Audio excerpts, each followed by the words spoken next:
Welcome to Whaler Talk, hosted by the Hartford Whalers Booster Club. My name is Jerry Irwin. And I'm Sean Irwin. I'd like to start off today's show with introducing you to the Hartford Whalers Booster Club.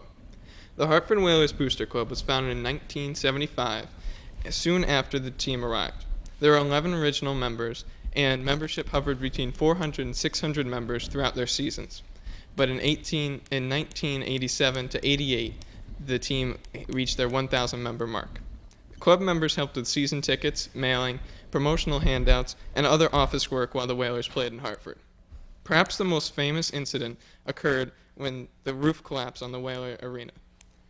Members from the Booster Club reported to the offices and worked over 24 hours straight, reorganizing season tickets for the Springfield Civic Center. The Booster Club currently holds meetings and social events to foster awareness of Hartford's place in the NHL history and improve fan knowledge about hockey in general. The Booster Club continues to financially support nonprofit charities which the Whalers supported during their tenure in Hartford. The Hartford Foundation for Public Giving and Scholarship Fund is an award that is a $1,000 scholarship annually given to Connecticut graduating seniors who will play hockey in the future.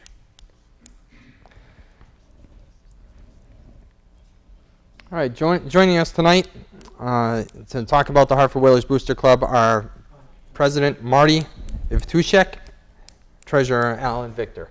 How you guys doing tonight? Pretty good. I'm glad to have you guys here, and it's a pleasure to also be a member of the club. Start with you, Marty.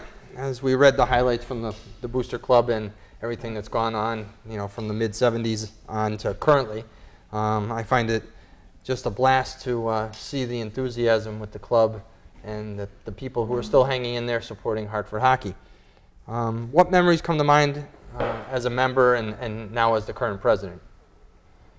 Well, to begin with, I was president when the Whalers left. And now I am president now when hopefully we'll get them back. Highlights are all the trips that we've been on, all the banquets we used to have with the players, many things. The camaraderie that the people in the Booster Club had over the years. I'm still friends with all of them. Whether they've left the Whalers or rooting for another team, we all still get together once in a while. Actually, tomorrow night we're going to get together to a Rockcats game. Oh, great. Now, what about with what you said with the players? What do you remember when you had a banquet or a cookout or with the players? What do you remember the best? When you see professional athletes these days, it's they make the money and they leave. What was it like back in the the 70s, the 80s? Nothing like that. They came to the banquet. They stayed until everyone was satisfied. You wanted an autograph, you wanted a picture. They were more than happy to do it. All hockey players are like that, though, I believe. Excellent. They're a different breed. Al, did you have any? Yeah, they would. To approach a hockey player is so much easier and comfortable than to approach a baseball star or a football star. Hockey players, and especially what we had here in Hartford, with the players living in close proximity of Hartford. They were within probably 10 to 15 miles from Hartford. You saw them everywhere. If you were downtown having dinner, it would be no big deal to see Dave Tippett and his wife come out and go to dinner, and that's great. You just say hello. You don't hound them. It's just hello. They're just regular people. And that's great. And I had a friend of mine who was drafted out of Conard High School in West Hartford to the Atlanta Braves. And the same thing. He went to the Pawtucket Red Sox, played against them. He was with the Richmond Braves, and he signed autographs in that parking lot until there was no more. And he says, I signed these autographs because these people pay my salaries. And you wish that there are quite a few still out there that'll do it. Specifically hockey players I've seen out there that will take the time to get to know you, which is great. When the Brass Bonanza comes on, what's it do to you? It just gets you excited. It truly, it's hard to imagine, but there's actual chills that you come up and you just get excited. Brass Bonanza is the Hartford Whalers. Everybody knows it all over this country. You know, it's funny. I watched the piece that you did for Versus, and you said it's our song. And when you can take a song that is so simple, but it's lasted so long. The Red Sox play it when they score the first run of the game. The Rockets play it. It's still there. And then Mr. Baldwin bringing it back with the rebranding and so on. It's been a breath of fresh air. What do you think, Marty? Every time I hear it, I want to just hum along with it. It's just the best song that you can imagine. When you get into the community involvement that the Booster Club has done over the years, what comes to mind? What charity specifically does the Booster Club deal with currently? There were two biggies that I recall that the Whalers had, and they both had to do with children. There was the Yukon Children's Cancer Fund out at Dempsey Hospital in Farmington, and the St. Francis Better Beginnings program. The Whalers were huge with that because obviously the players are young and they're having babies, and it was very dear to their hearts. That charity was one of their big ones. And matter of fact, their biggest fundraiser was the Whalers' Wives' Waltz for the children. Mm-hmm. Okay. And, when you get into, I guess, the membership, we're currently at 84 members now. that's correct. And you know, when I was reviewing some of the footage from Kevin Massicotte's movie that we'll discuss later in the second show, we had 65 members. So within a year or two, we've bumped up to 84. What do you see, as the increase? I think that people are starting to believe that the Whalers are coming back. And do you think they're coming back? Oh yes, definitely. That's no doubt about that. You don't have to ask me that question. Al, would you Absolutely. It's not think they're coming back. We believe it deep in our hearts, and we've been working towards it. We've been working towards it for the last 10 years. That it's been one of our number one goals is to bring the Whalers back. Winnipeg came back. Hopefully we're next. Excellent. And I remember, about 10 years ago, going to the events as a non-member. I hadn't joined yet, and we did the fan-anniversaries down in Hartford. But what can you talk about the fan-anniversaries? Is the Booster Club going to do any more fan-anniversaries? That we are trying to, and I believe we're on board with it. The Connecticut Hartford Whalers Sports and Entertainment is behind us on that also, and they will provide us what we need. We want to get them more involved, and to show a meshing of the Connecticut Whale and the Hartford Whalers Booster Club, that we are 100% behind what Howard Baldwin and his crew is doing.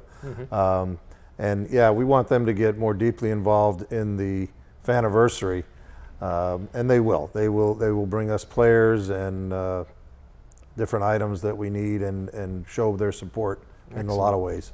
Marty, you've seen a great partnership as president with the Booster Club and the Connecticut Whale. Yes, it's starting to. Okay. They are on board. Howard's stated publicly that he wants NHL hockey back in Hartford, and we're 100% behind him. Perfect. That segues into my next question. When Whaler Sports and Entertainment came into the picture, how did you feel about the future of Hartford hockey? We were kind of skeptical. And why skeptical? Well, because the team is still the minor league team of the New York Rangers. And we know the way the New York Rangers felt about this market. They wanted it New York's market.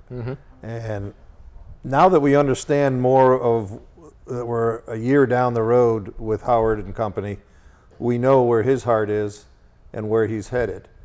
And the Rangers now are going to be along for the ride, because he's going to provide a building with a lot more people in it, so that's what the New York Rangers want out of Hartford now. They want their players to play in front of large crowds, so that when they get to the NHL, they're not going to be awed. Okay, so the Booster Club's mission these days is to help boost the attendance, put the people in the seats, wear the green, and support Hartford hockey with our eye on the future of Hartford Whalers or the NHL returning to Hartford. Absolutely. As Marty said, Howard has stated publicly that is the goal, is bringing the NHL back to Hartford. Excellent. And we have a lot of confidence that he has the connections to make it happen. Oh, I believe so too. When Whalers Sports and Entertainment announced there'd be a Summerfest, and you know, I personally was skeptical. I said, okay, if you get 1,000 people, it'd be good. 500 people, it'd be good. If you get some players back, it'd be great. What did you think when it happened? What did I think? I think I knew all along that it'd be a fabulous success, but I think Howard said it best. He was just totally amazed at the numbers that came that day. The players were as grateful and generous as ever with their time and their patience, and it's just a great time all around. And you were at Kevin Dineen's table, correct? Of course. And he was happy to be there. Yes, and him and his family. Yeah, and it's great after all these years, and congratulations to Kevin for being named the Florida Panthers head coach in the NHL. But still, Kevin 11 is probably one of the most personable guys out there. He will always be a Hartford person. Oh yeah, yes. The players at the Faniversary, at the Summerfest, were just absolutely amazed. They signed on, and I've talked to a few of them. They signed on for a few hours of autographs. They were there for over 7 hours, and they stayed. Every one of them stayed until everyone that wanted an autograph got an autograph. And it was great to hear Chuck, the voice of the Whalers, Chuck Caton.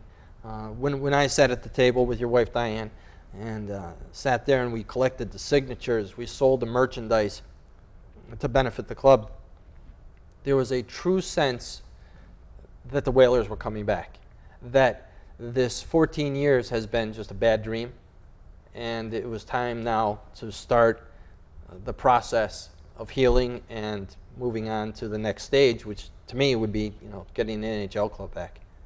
That's the feeling I got sitting there and watching a group of people that haven't gotten together, long lost friends, gotten together in so many years, and oh look, it's so and so, it's this person. I had season tickets.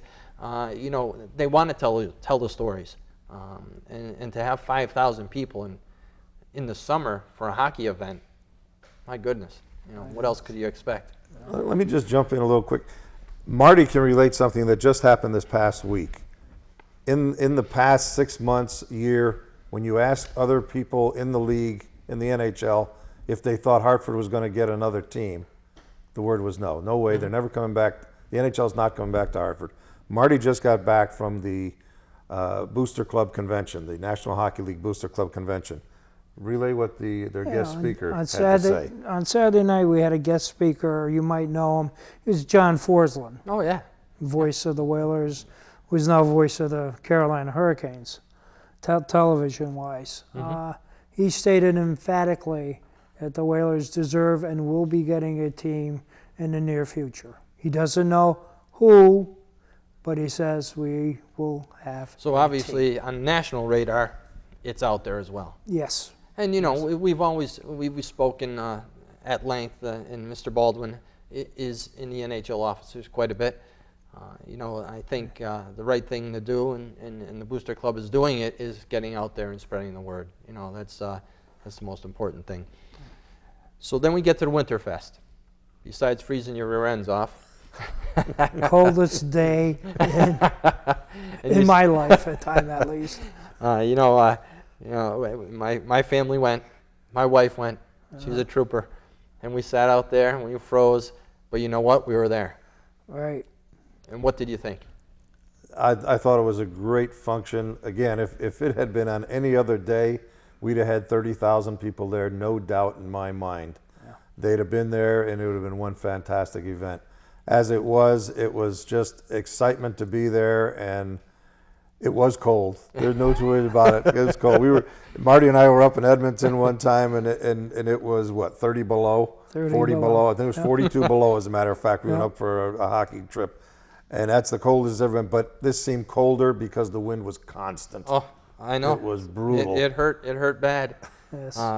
And you know, my son Sean, he's never seen a Whalers game, and to sit there and watch someone cling on to the Booster Club and the way we're headed and what has to be done is great to carry on the tradition. And I can now relate to, yes, we know the Hartford Whaler players were close to the community, they were close to us. It's kind of the same thing with the Booster Club. It's like a family. Over the years, we have Joanne, we have Terry, Right. Herm, him and his wife just moved, Right. but they're family. And when you look at it, you really have an appreciation that everyone wants the same thing, that we do all bleed green together. And that's the Absolutely. other reason why we have a show like this, is to re-educate and reintroduce the Booster Club to our communities. How many years? NHL coming back. I'd say within the next 5, we'll see NHL hockey in Hartford. Cool. Well, I thank you very much. You're I welcome. appreciate your time, and thank you for your hard work. And hopefully we'll all sit together and have a nice beverage together when they come back. Amen. We're going to send it over to Sean and Peter at the desk, and we're going to talk about the current NHL. So, right next to me is Peter Hindle from the Examiner.com, the online newspaper, who also has his own show, correct? On Cox? Yeah, we'll be having a public access show shortly, probably about when the season begins. We'll concentrate a little bit more on the Connecticut Whale and how they're changing, going through, and trying to get the ticket fan base up and do some coverage and whatnot. That's important. Mm-hmm. So, we're going to do a little thing called Slapshot. This is where we give you guys some questions, and you just give your answer, opinion, or if it's an actual question, the answer. So, first thing we're going to start with the return of Winnipeg. What does it do for the NHL, and what does it do for Hartford as well? It's definitely a big thing. The one thing the two things that Winnipeg have that we here in Hartford do not was they had a billionaire owner and they had a new spanking arena, which is actually still to this day smaller than the XL, but it's NHL approved, and Bettman was happy with it. I think it was a perfect storm for Winnipeg. In other words, they were there at the right time, and Atlanta was out. That was clear. There was no other place to go, so they had to go to Winnipeg. So we want to be ready here in Hartford, and we want the next team that falls out, because unfortunately for somebody they're going to fall out, and we want to be ready. So we need to get Howard's help, and we need to get investors, and we need to get something done with the XL Center so that we can capitalize on maybe one of these other teams coming up. And really, when you look at the fan base, it's almost the size of Hartford. When you're a nice small market, you talk about the passion for hockey. It's 13,000 season ticket holders in 20 minutes. You sit there and you're like, geez, what happened? What happened was all these people, and I say this, about hockey. They're crazy about hockey. And the other thing is, you have the Whaler fans that are still very upset about the Whalers relocating to Carolina. It's time for them to get up. Right. It's time to get up, get over it, and start moving forward and be Right. part of the solution rather than part of the problem. Right. It's time to move along and fill the seats. Yeah, and we mean that as we need everyone's help. Yeah, so we're absolutely. asking for your help out there. So, speaking of Atlanta moving because they were done, what other teams are kind of in the hot seat financial-wise? Who is looking to relocate next? Yeah. Well, if you look through some of the stuff that's going on in the media, it definitely looks like that. Florida could be a little bit in jeopardy. Their attendance numbers haven't been great, and how nice would it be for Kevin Dineen to somehow be coaching a team in Hartford? You also got Phoenix, who again has got Dave Tippett as a head coach, And John Anderson. Yeah, and John Anderson's So coming. there's Yep. quite a Whaler coaching tree out there. That Yep. might provide some influence to people in saying, "Hey, that's a good market." I played there when I was younger, and the fan base here seems to be pretty much still the same it was. It is, and for those people to come out is the most important. Right. We saw the increase in the crowds last year with the rebranding of the Wolfpack to the Connecticut Whale, Right. and you saw the increase of about 2,000 people a game. Right. Yeah. I mean, for the Panthers, the slap chop commercials got more ratings than them at some points.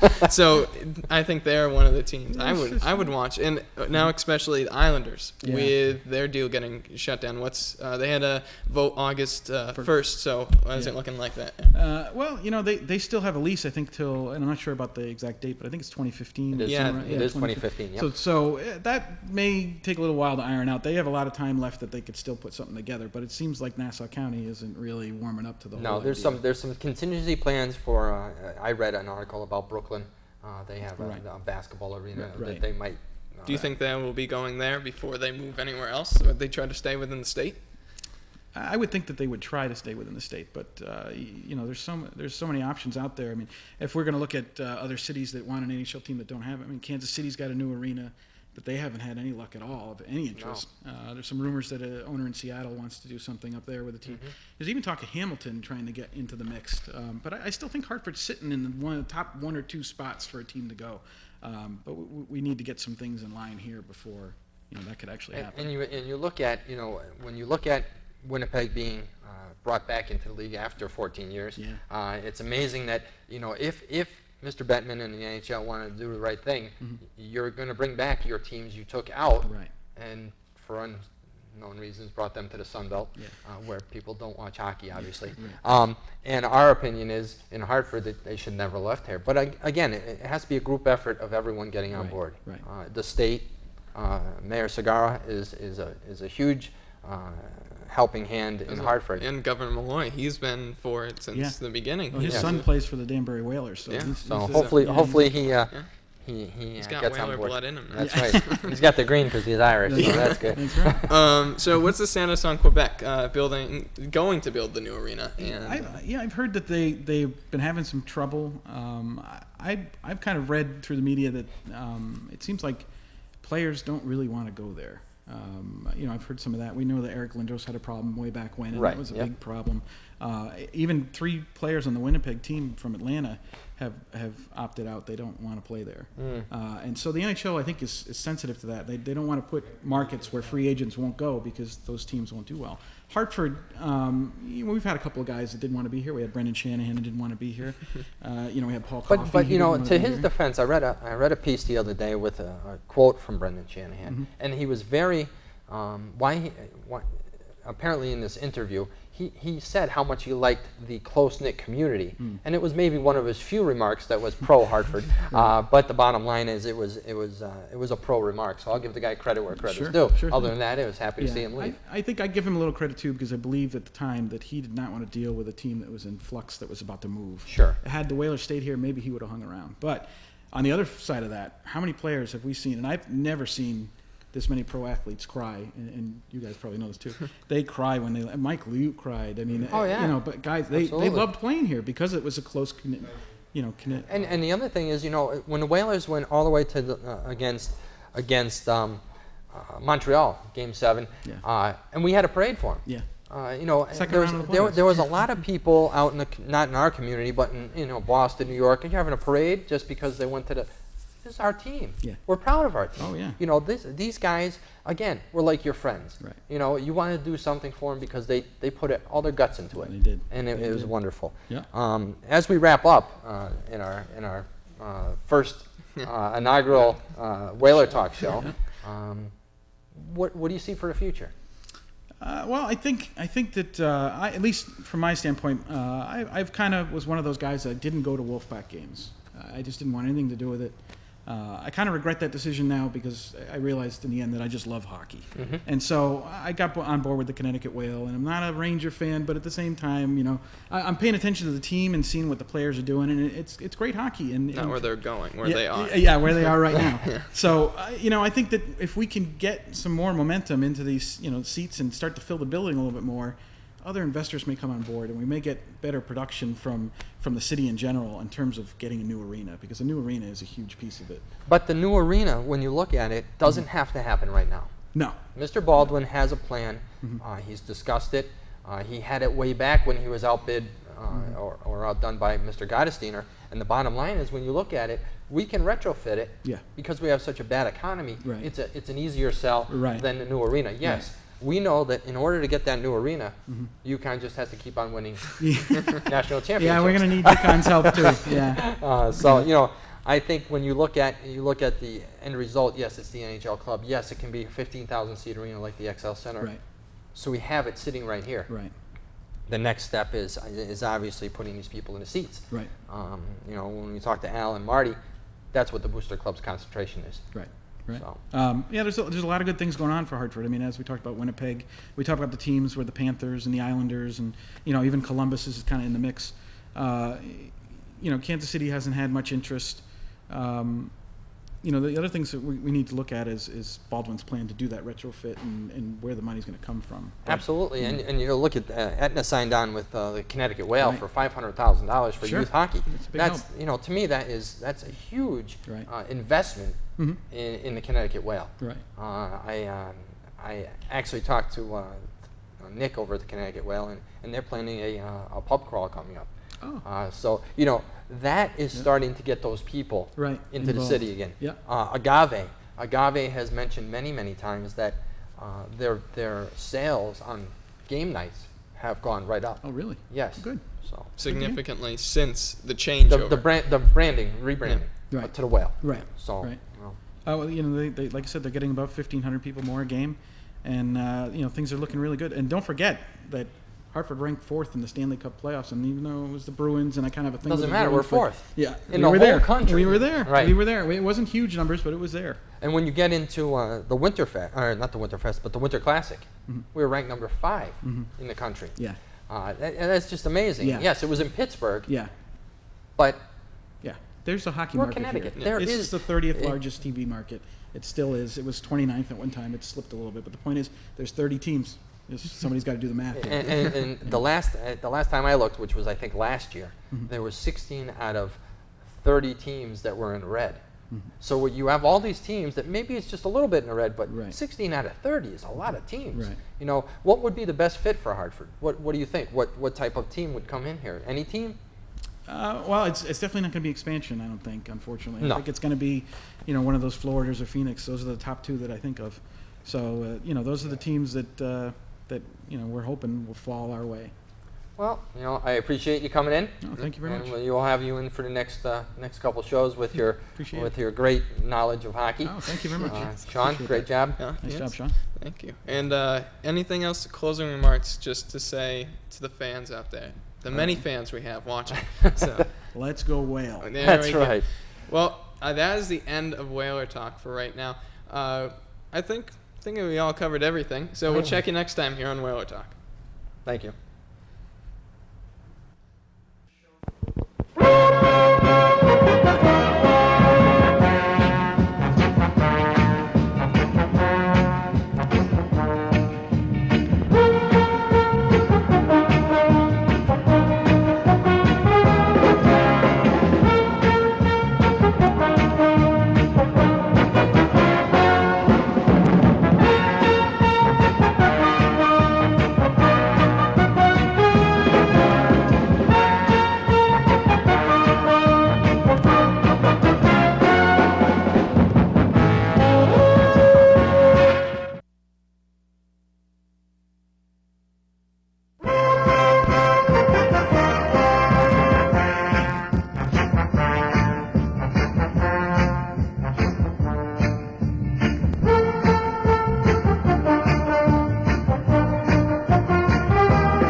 Welcome to Whaler Talk, hosted by the Hartford Whalers Booster Club. My name is Jerry Irwin. And I'm Sean Irwin. And we're going to get today starting the show with just some things about the Whalers. Now, one of the things you probably know, the Hartford Whalers Victory March, or as you best know it, the Brass Bonanza, that song that just keeps ringing in your ears. This tune was composed by aspiring composer and musician Jack Say. The song became a hit after it was introduced in the mid-1970s to the team. Former Whaler official George came across this piece. According to Dumas, it was one of the luckiest things he's ever found.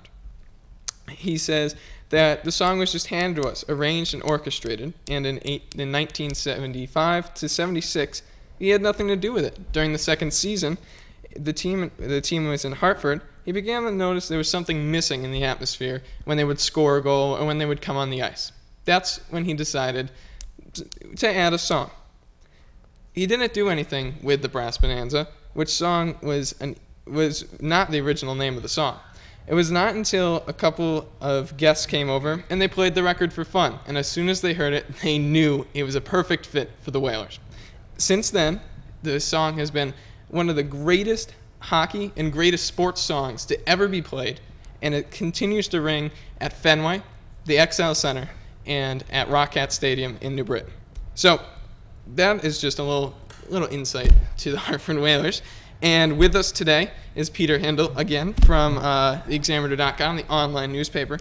And we're going to get a little up to date on the NHL, AHL, everything, and the news.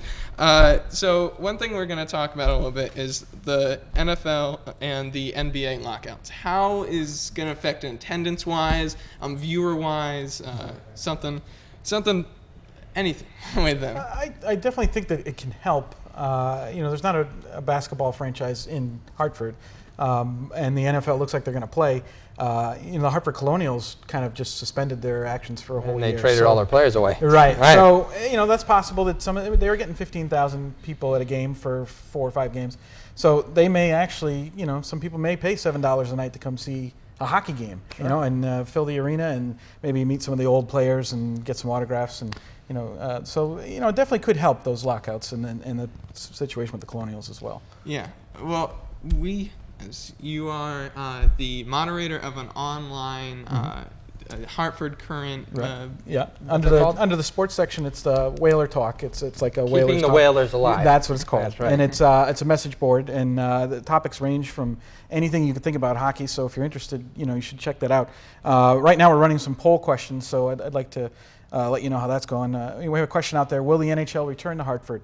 And so far we have about a 75% people saying yes, it will return. But if you want to get involved in this poll, you just go to the Hartford Current, go down to the sports section, you'll see a link to the Keeping the Whalers Alive, and you register and it's free. And the second poll question we had was, who is the Whaler fans' biggest rival? There's been some questions about this because some people believe that the Rangers are a big rival. But so far the poll has 67% of the people saying that the Bruins are the biggest rival, followed by Montreal. I must say, Yeah. I go to the Connecticut Whale games. I support them. They're wearing the correct colors.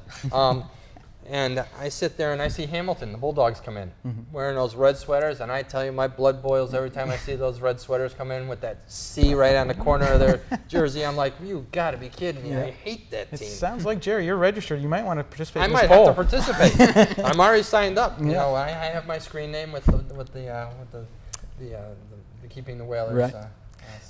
One of the other interesting polls we have going is the rebrand of the Wolfpack to the Connecticut Whale helping the hockey market in Hartford? So, asking these questions, about 80% of the people so far believe that this is really working.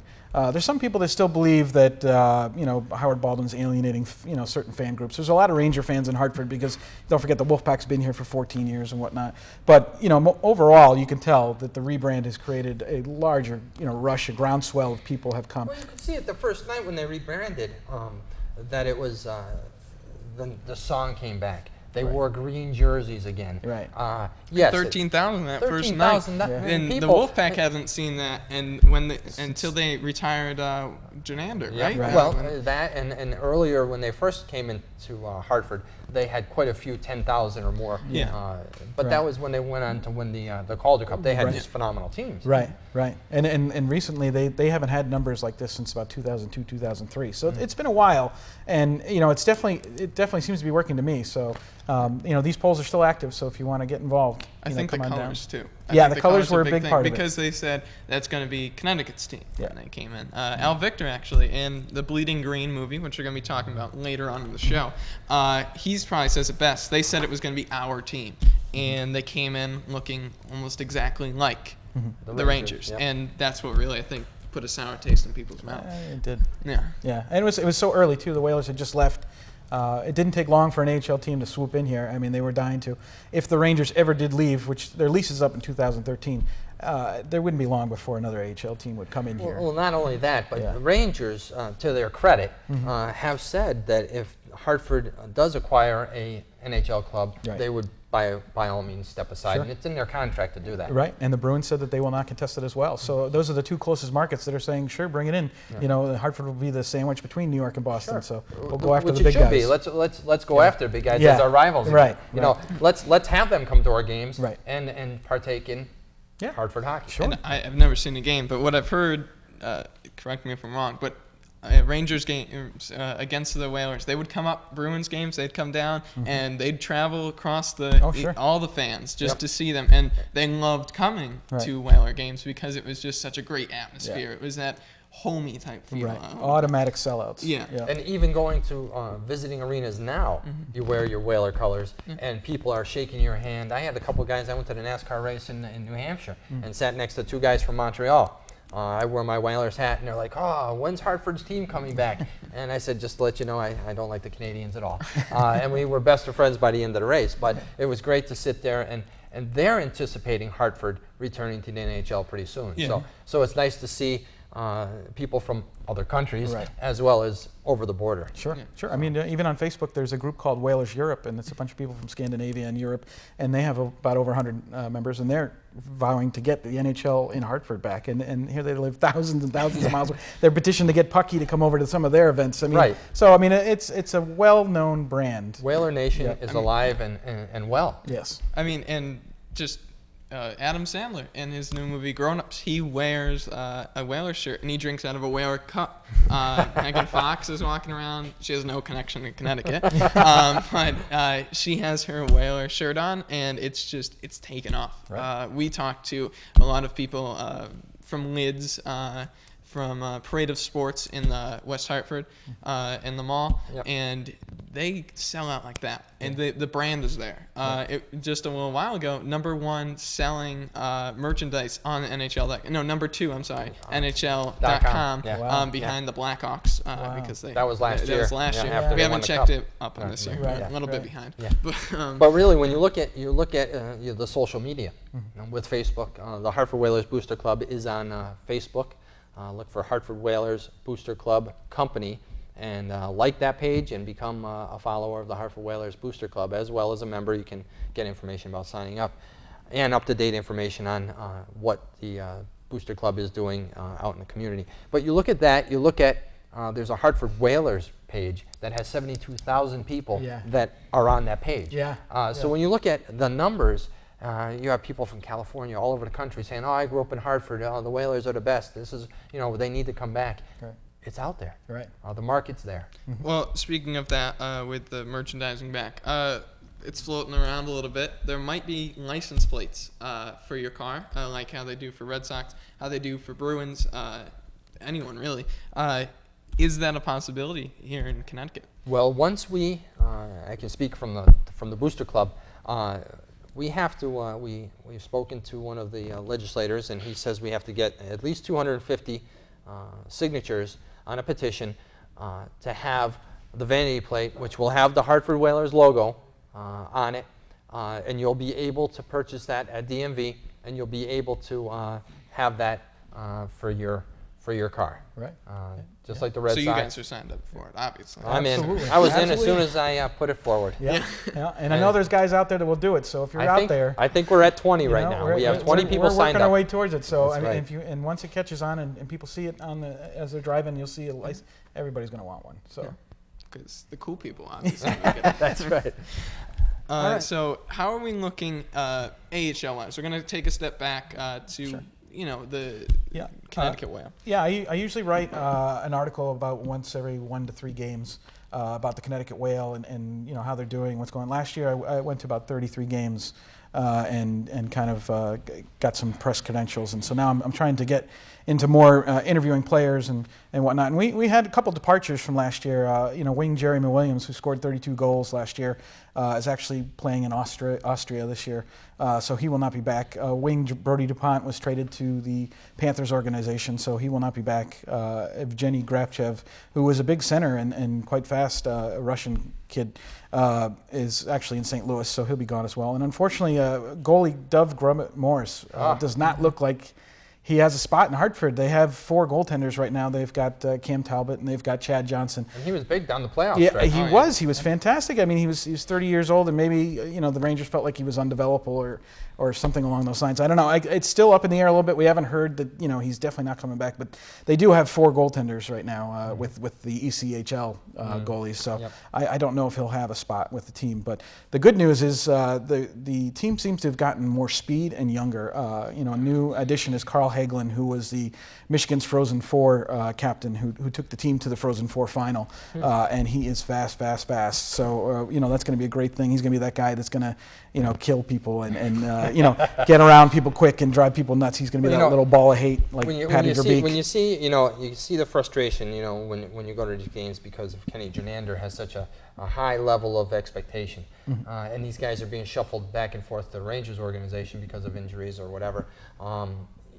Last year I just saw an inconsistency, and it was great that they made it into the playoffs, Sure. and they did well in the playoffs, but they got beat by better clubs that had a lot of depth. Absolutely. Yep. I look forward to talking to you with Sean and I the next time on Whaler Talk, and we're going to transition over to talking to a great guy who's now the director of Bleeding Green, the documentary on the Hartford Whalers Booster Club. That's correct. So we will be back in a minute with Kevin Massicotte. Welcome back to Whaler Talk, hosted by the Hartford Whalers Booster Club. I'm Jerry Irwin, and I'm joined by Kevin Massicotte, the director of Bleeding Green, which is a documentary about the Hartford Whalers Booster Club. So, Kevin, how did you come about wanting to make a film about a booster club? Well, it actually didn't start as a film about a booster club. I was in film school about 4.5 years ago, and at that time, I was just looking for a project to do, and I decided I'd like to do something about the Whalers and Whaler fans, see what they're doing now that there's no team. Because I grew up a Whaler fan and was just interested in the topic. And one night over dinner, my brother mentioned that there is a booster club that is still active for the Whalers, and I thought, okay, that's a good place to start. So I contacted Al Victor, who was at the time the president of the club, and he invited me out to an event. It was an interesting first night. We met in a very cold arena out in Bolton Ice Palace, and the only reason that the booster club was there was because the high school team that played there wore the same colors as the Whalers and would play Brass Bonanza after every goal. So great. They were out there, and I met them, and I started interviewing them. And as I interviewed them and came out to 1 or 2 events after that, I realized that their story was really a very interesting story, and I didn't really have to look any further than that group of people to really tell a story about Whaler fans in general. They're just interesting people, as you know, with your involvement with them, and they just always have great stories, and it's just sort of evolved from there to become more about them as opposed to Whaler fans in general. Yeah, it's interesting, when you talk about, and I joined the club 2 years ago, when you look at Al, Diane, Marty, Joe Wysocki, the current vice president, you look at these people who are committed to this team. They never lost hope. They're hoping, and as time goes on with the Connecticut Whale rebranding from the Wolfpack, it only adds that energy that people need in the state, as well as looking at what does the future hold. Hartford is not busy anymore. Everyone locks up. I went to get a coffee the other night at 5 o'clock, and there's nobody around. Mm-hmm. Dunkin' Donuts was closed at 6 o'clock, 7 o'clock. I was going to the meeting, and they're not even open. They said we closed down because nobody's here. Yeah. How long have you been a Whaler fan? Since I can remember, when I was a kid, we lived in East Hartford, about a mile away from the Civic Center, and I remember, me and my brother would try and watch the games on, I believe it was Channel 18 at the time. Yeah. We had some kind of a strange cable box, which it didn't give us exactly good picture, so we had to play around with the knobs to get the Whaler games to come in. So I was a Whaler fan from the very beginning, and all through high school I would always go to games and get the student discounted tickets and just go in there, and it was great. I mean, I loved having a team there, and they were by far, I love all sports, but by far the Whalers were my favorite team because growing up a mile from the place that a professional sports team plays for, you know, a young kid is really something special, and something that I always felt as though I was, you know, that they were special to me, especially the fact that they always lost.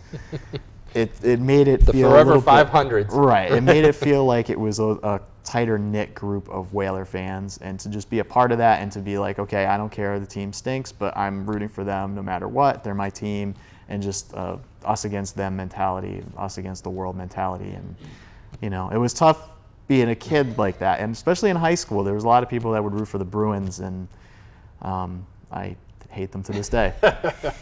I sit there and I remember I met this season ticket holder who gave me some tickets from time to time. He housed Dana Merzen and Paul Lawless, and I remember going to a game with them, and they were really playing much worse than they usually played, and it was painful to watch. And I said, "Are we leaving?" And he says, "No." He says, "If you bought the ticket and you support this team, you're going to stay until the last horn ends." And you know, I sat there and said, "How can we watch this? This team is horrible." And we sat there the whole game, and I remember going with my wife, and I took her to her first game. I think she was my girlfriend at the time. And we ended up getting, they were playing the Detroit Red Wings, and we were in section 214, row double T.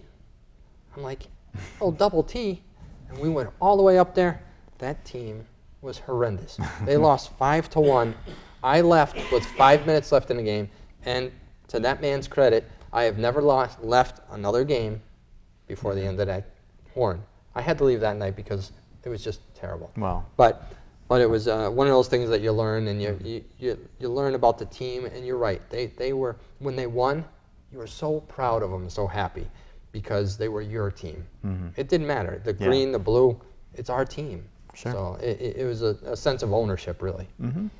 So when you get into, what's your favorite moment when you're taking all this film and the footage that you've captured, and you've captured quite a bit of footage, and it's been great to take a look at the film. What's your favorite moment? My favorite moment from the filming of the film? No, the film. Well, both. What's your, as a person, sitting in that seat, watching your team? Yeah. Your favorite moment. When I was 13, I think it was. I was probably freshman in high school. They played in their final playoff series against the Montreal Canadiens, and it was a great series. They lost the first 2 games. They came back and they won game 3 in Hartford, but there was only about 6,000 people there. So once they won that game, I convinced my dad to let me and my brother go. I believe it was a Saturday night. We went there. Again, there wasn't a great crowd, maybe 8,000 people there. But they played really well. They played above their head. Canadians were much better than them that season. And they won that game, and that was my favorite Whaler game of all time because it was, they weren't expected to do much, and the only people that were there were the real die-hard people. And I was just proud to be there that night and proud to support the team, you know, through thick and thin over the years. And that was just, it was a great night. It was a great Whaler memory, and there's very few, unfortunately. There is, and you know, when you think about the triumphs of these players, and not a lot of them went on to be fantastic. Mark Howe went into the Hall of Fame last year, and that was great, or this year. And my favorite moment, I know it's so cliche, but you know what? I was there. Yeah. And I got the tickets from Dana Merzen, and I sat behind the net, and it was the shorter side, 325, 328 in that area. And when Kevin Dineen beat Larry Robinson and put the puck right over Patrick Waugh's shoulder, and all I remember was clapping. I was a senior in high school. I was clapping, and I stopped clapping, and the place was shaking. And I said, if you could bottle this, this is how you sell hockey in Hartford. It was amazing. I stopped clapping. I had chills. I was like, this is amazing. The whole place was shaking. They won the game in overtime, and they went on to go all the way to Game 7 against Claude Lemieux, the evil person, to score the goal. In filming the movie, what do you think is your, you know, whether it's hockey or the people or whatever? Probably this past season when the Connecticut Whale came in and there was a changeover, obviously from the Wolfpack to the Connecticut Whale, and just that opening night, just being there in that crowd and 13,000 people showing up wearing Whaler colors, screaming and yelling for the team like it was an NHL game. And to see also the looks on the faces of the people that are in the booster club and how long they've waited for this for a long period of time. And the film focuses on sort of the animosity between the two groups, but for a long period of time, the Wolfpack and the Whaler fans really didn't get along. And once this changeover happened, they might still not get along, but the Whaler fans were actually welcomed into the Civic Center for the first time in a very long time. At least the official booster club was welcomed back into the Civic Center once Howard Baldwin took over the team. That hadn't been happening for years. The Wolfpack management, for whatever reason, I think they had some trouble with people in the opposing booster club, the Wolfpack booster club, who felt as though the Whaler people didn't belong there. But the two sides sort of argued over a lot of things over the years. And then, this past season, the Whaler Booster Club was allowed into the Civic Center. And just to see them, on that opening night, to be able to root for a team that it's not the Whalers, but it's very similar, and it embraces the whole history and the tradition of the Whalers and their name and their legacy, obviously with brass bonanza probably the biggest part of it, and then also the color scheme of the uniforms. To see the booster club and the members of the booster club getting excited about that was probably the best moment of filming. And you could so tell far. when the brass bonanza, when the Connecticut Whale came on the ice and the brass bonanza played for that first time in many, many years, you could hear the roar of the 13,000 that were there, as almost like welcoming an old friend back. Yes, there have been in the past when you had the celebration of 25 years in hockey, and what's his name, Jim Schoenfeld, the GM, and Don Maloney helped celebrate 25 years of hockey in Hartford. And I remember being there, and they, again, sold a lot of tickets, and the crowd was there. You had the brass bonanza playing. People were jumping up and down. They loved the song again. And again, when they retired the numbers, Deneen, Samuelson, and Francis, people came out everywhere. Another 13,000 people come out. That's the way it should be. I remember waiting until the last minute, and you sit there and say, geez, I can't get a seat. I'm in section 306. I haven't sat in 306 at a hockey game in I don't know how long. It was just a great feeling to sit there and again, hear the song, have the environment. Yes, bring back our childhood where we became Whaler fans. What's been the most surprising? Has there, when you're filming Bleeding Green, was there any surprises that you found? Oh yeah. Probably the biggest surprise that I had was when I went to North Carolina. As most people know, the Whalers moved to North Carolina, became known as the Carolina Hurricanes. I contacted some people in the Carolina Booster Club and to see if they would be interested in letting me film. They were more than hospitable. They brought me down there. I filmed them before a game. It was actually a playoff game. And I thought that it was going to end right there in the parking lot with their tailgate and their opinions about whether hockey should come back to Hartford, about the team and how they feel about the Hurricanes now. But actually, there was a member of the Booster Club there that was I believe worked for the team, and she was able to get me a ticket to go into the game. And more than that, they actually let me in with my camera. Oh, that's great. So I got to see a playoff game and film the people that were watching the playoff game for the documentary. It was very surprising because I thought that as soon as they saw my camera and heard that I was making a documentary about the Whalers, that they would think I was there to try and find Peter Karmanos and ask him questions. Which I was. If he had showed up, I would have run right over. But he did not show up. I kept looking. I asked which box he sat in, and they pointed it out to me, and he just didn't show. So I was hoping I could get some shots of him and maybe ask a question, but it didn't happen. Well, it's interesting. When last year I had an opportunity to go down and see a game in Carolina, and I saw the Atlanta Thrashers play, and it was great because Carolina lost. And after the game, I went downstairs because a friend of mine works for Carolina and got me some passes underneath. And I saw Chuck Caton, Tom Barrasso, who was evil villain playing for Buffalo back in the day. And then on top of it, I got to see John Anderson, who was the coach of Atlanta. And I shook his hand. I said, thanks for the memories. Thanks for a great time in Hartford.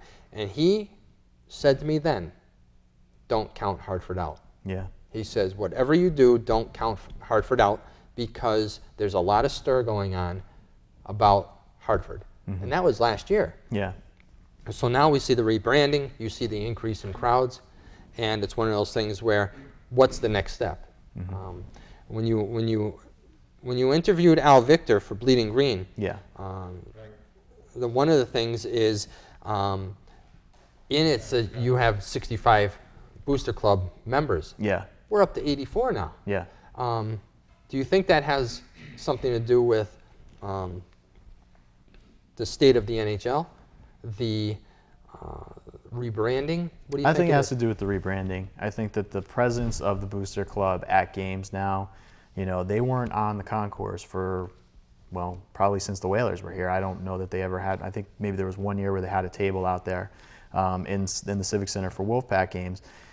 I think just that presence alone gives them a visibility within the hockey community in Hartford that allows them to get a lot more support from people that might be on the fence about it and might not really know that much about it. And the only way that they can really interact with the club is to maybe go online and look them up. But now that they have a physical presence at the games, I think that it really helps them. Perfect. When you marched with us with the St. Patty's Day Parade, and you see those people in the bar district, when you go down the street and you hear "Let's Go Whalers," it just reinforces the fact that the people have never given up on the team. Have you seen that with the movie? Oh yeah, I mean, everywhere you go and you tell people that you're making a documentary about the Whalers, obviously the St. Patrick's Day Parade is it's a pretty psyched up crowd, and when they see the Whaler logo, they kind of go nuts. But anywhere I go, I mean, I've been out to Rentschler Field to do some shooting, and obviously I've been at games this past season, and people really, they remember the Whalers in Hartford, and you see everywhere you go, plenty of Whaler logos everywhere. Well, it's great, and I appreciate the time you spent with us. I hope, when's the release date for the movie? Oh, I Do you don't have one it. yet? Well, You're I'm still thinking, working on it? I'm thinking early next year, sometime in, probably around March. Hopefully, we'll see. I gotta see if I can get Work out into some certain things. film festivals. But Well, I appreciate you coming in, and keep up the good work, and we'll keep bleeding green every day. Again, thank you very much for joining us with the Hartford Whalers Booster Club and Whaler Talk. We'll see you next time. We'll check you next time.